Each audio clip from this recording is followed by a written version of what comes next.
जबरतिया सामान छुअता हमरा लहंगा से माल छुअता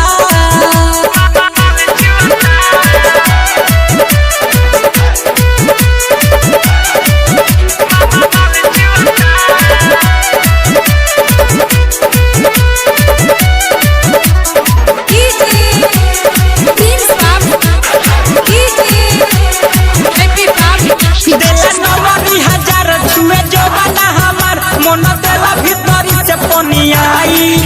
छुए सौसे अलंग गरम देला बदन हम